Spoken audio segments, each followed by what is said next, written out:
एक दिन मुंजारण्य में आग लग गई और मुंजारण्य में आग में बच्चे घिर गए तो भगवान ने उस अग्नि को पी लिया, अग्नि का पान किया।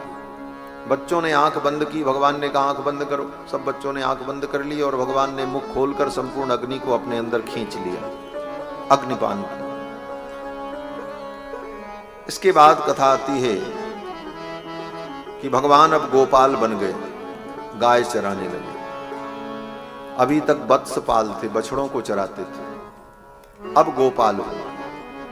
गाय चराने के लिए भगवान जब वृंदावन में जाते हैं बंशी बजाते हुए, मोर का पंख, मोर पंख का मुकुट, पीतांबर, गले में वैजंती की माला, अधरों पर वंशी और सुंदर वंशी निनाद करते हुए भगवान गोपों से घिरे हुए गायों के पीछे पीछे चलते हुए नंगे पांव वृंदावन में प्रवेश करते। भगवान जो वंशी बजाते हैं, वंशी भगवान की बड़ी प्रिय सखी है। बंसी प्रिय सखी प्रोक्ता, और ये सखी कौन है? भगवान की बंसी कोई साधारण नहीं, स्वयं भगवान भूत भावन शशांक शेखर कपाल माली त्रिपुरारी वंशी बनकर के गोविंद के अधरों पर विराजित है। वंशस्तु भगवान रुद्र, भगवान रुद्र ही वंशी बने।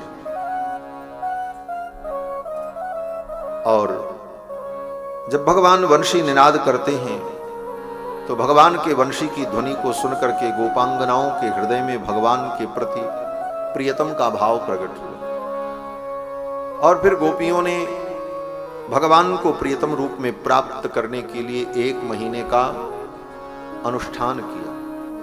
हेमंत ऋतु के प्रथम महीने में मार्गशीर्ष मास में गोपियों ने कात्यायनी देवी की अर्चना की और कात्यायनी देवी से यही प्रार्थना की कि नंद गोपसुतम देवी पतिम में कुरुते नमः।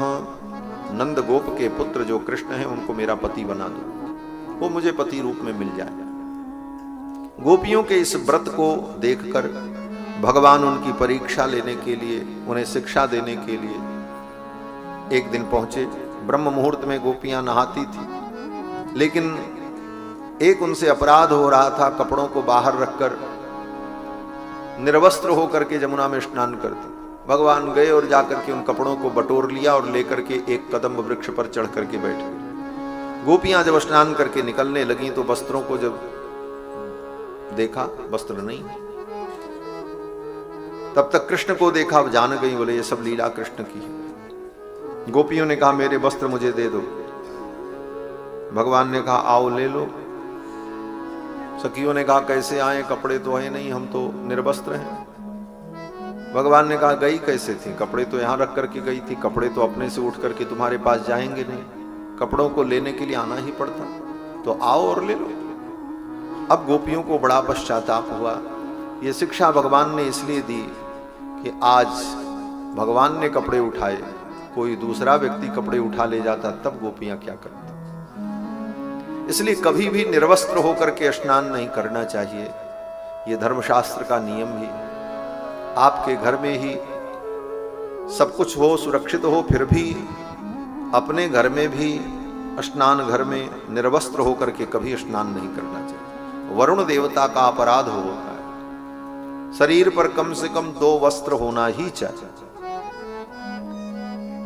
एक अधोवस्त्र और एक उपवस्त्र।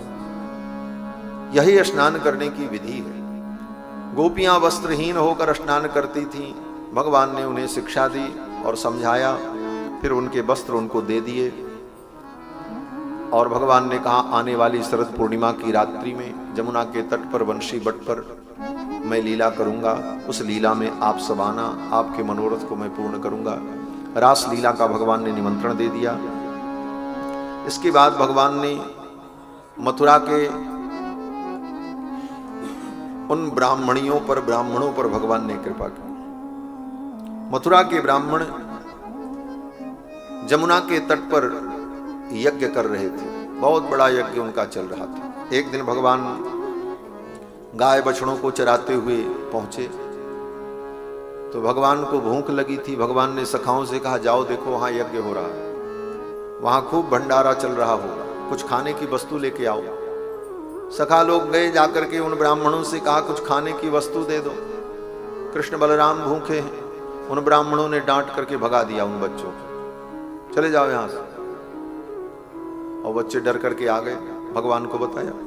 भगवान ने कहा तुमने गलती की, उनके पास जाना ही नहीं चाहिए। बोले तब?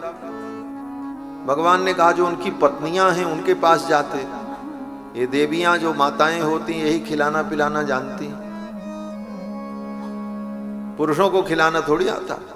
जो बनाना नहीं जानता वो खिलाना भी नहीं जानता, जो बनाना जाने वही खिलाना भी जानता। तो माताओं के अंदर खिलाने का भाव होता है, उनसे जाकर के मांगना था।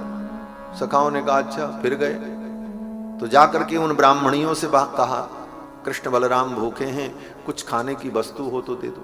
तो वो सब जानती थी, वे ब्राह्मण भी जानते थे कि भगवान यज्ञ पुरुष परमानंद सिंधु अखिल कोटि ब्रह्मांड नायक सर्वेश्वर अवतार लेकर के कृष्ण और बलराम के रूप में लीला कर रहे हैं। ये उन ब्राह्मणों को भी मालूम था, उन ब्राह्मणियों को भी मालूम था। लेकिन ब्राह्मणों को अपने कर्म की निष्ठा ज्यादा प्रबल दिखाई पड़ती थी, कर्मकांड और वो अनुष्ठान यज्ञ यागादि स्वाहा स्वधा। लेकिन वो ब्राह्मणियां जो थीं वो तो भावमयी थी। उन्होंने सोचा ये यज्ञ तो भगवान की प्रसन्नता के लिए ही होता है, यज्ञ में जो आहुति दी जाती है वो भगवान को दी जाती है, और ये लोग यज्ञ में आहुति देने को महत्व दे रहे हैं और साक्षात यज्ञ नारायण भूखे बैठे हैं, उनके मुंह में आहुति देने को तैयार नहीं। ये कैसे विद्वान है? जो रहस्य जो भाव वे विद्वान वेद पढ़ करके नहीं समझ पाए, वो भाव वो ब्राह्मणियों ने समझ लिया। और ब्राह्मणियों ने क्या किया? बोले थाली में सुंदर लड्डू पेड़ा बर्फी घेवर अनेक प्रकार के सुंदर सुस्वाद व्यंजन रखे और लेकर के चल पड़े। अब जब चली तो उन ब्राह्मणों ने देखा, तो ब्राह्मणों ने उनको रोका। क्यों? बोले यज्ञ में पत्नी की जरूरत पड़ती है, आज्ञावेक्षण करना है, पत्नी संजाज होना है, योग प्रबंधन होना है। ये सारी प्रक्रिया जब होती है तो उसमें पत्नी की जरूरत पड़ती है। तत्त समयों पर यज्ञ चल रहा था, तो ब्राह्मणों ने सोचा ये चली जाएंगी और समय आ गया क्रिया का तो फिर इनके बिना काम रुक जाएगा, ये कहां जा रही हैं? जब वो चली तो ब्राह्मणों ने रोका, रुक जाओ। बोल तो सकते नहीं थे क्योंकि यज्ञ में संकल्प लेने के बाद बोलने का निषेध है, बोलो तो फिर संस्कृत में ही बोलो। लौकिक भाषा में जो अपनी बोलचाल की भाषा है उस भाषा में अगर बोला जाए तो प्रायश्चित्त हो जाता है। व्याहृत्य वैष्णव मंत्रम जपेत, इसलिए संकल्प पूजा कर लेने के बाद संस्कृत में ही वार्ता करे, और अगर संस्कृत में वार्ता करने की क्षमता नहीं है तो प्रयास ये करे कि इशारे से ही काम चल जाए। लेकिन तब भी काम न चले, मजबूरी में अगर कुछ एक दो शब्द बोलना भी पड़ जाए तो बोलने के बाद विष्णवे नमः विष्णवे नमः विष्णवे नमः 3 बार भगवान विष्णु का स्मरण करे तो प्रायश्चित्त होता है।